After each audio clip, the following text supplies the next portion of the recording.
friends, welcome to Lukshika Samayal. இன்னைக்கு நம்ம வீடியோல ரொம்பவே சூப்பரான நெத்திலி மீன் வறுவல் எப்படி செய்யுதுன்னு பார்க்கலாம். அதுக்கு முன்னாடி நீங்க இன்னும் நம்ம சேனலை சப்ஸ்கிரைப் பண்ணலனா சப்ஸ்கிரைப் பண்ணிக்கோங்க. வீடியோவை ஸ்கிப் பண்ணாம பாருங்க. ஒரு பாத்திரத்துல 300 கிராம் அளவுக்கு நெத்திலி மீனை வாஷ் பண்ணி க்ளீன் பண்ணி எடுத்து வச்சிருக்கேன். இப்போ இதுல 1/4 டீஸ்பூன் அளவுக்கு மஞ்சள் தூள் சேர்த்துக்கலாம். 1 டீஸ்பூன் அளவுக்கு குழம்பு மிளகாய் தூள், 1/2 டீஸ்பூன் அளவுக்கு உப்பு சேர்த்துக்கலாம். கூடவே 1/2 டீஸ்பூன் அளவுக்கு இஞ்சி பூண்டு விழுது சேர்த்துக்கலாம். நான் வந்து 1 டேபிள் ஸ்பூன் அளவுக்கு புளி தண்ணி எடுத்து வச்சிருக்கேன். உங்களுக்கு புளி தண்ணி வேண்டாம்னா நீங்க பாதி போல லெமன் சேர்த்துக்கோங்க.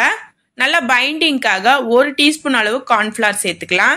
சேர்த்துட்டு இது எல்லாத்தையுமே நல்லா மிக்ஸ் பண்ணுங்க. தண்ணி எதுவுமே சேர்க்காதீங்க. கார்ன்ஃபிளவருக்கு பதில் நீங்க அரிசி மாவு கூட சேர்த்துக்கலாம். இப்ப பாருங்க நல்லா கலந்து விட்டாச்சு.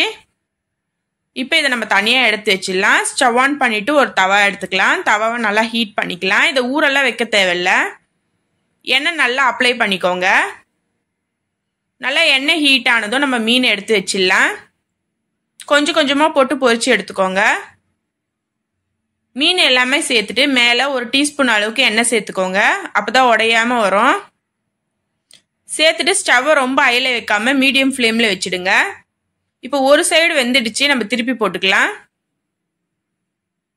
திருப்பி போட்டு 2 சைடுமே நல்லா வெந்து வரட்டும். இப்போ பாருங்க 2 சைடுமே நல்லா வெந்து வந்திருக்கு. அவ்வளோதாங்க, நம்மளோட நெத்திலி மீன் வறுவல் சூப்பராக ரெடி ஆயிடுச்சு.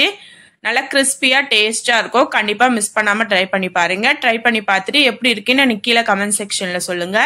இந்த வீடியோ உங்களுக்கு பிடிச்சிருந்தா லைக் பண்ணுங்க, ஷேர் பண்ணுங்க. மறக்காம லுக்ஷிகா சமையலுக்கு சப்ஸ்கிரைப் பண்ணிக்கோங்க. தேங்க்யூ. தேங்க்ஸ் ஃபார் வாட்சிங்.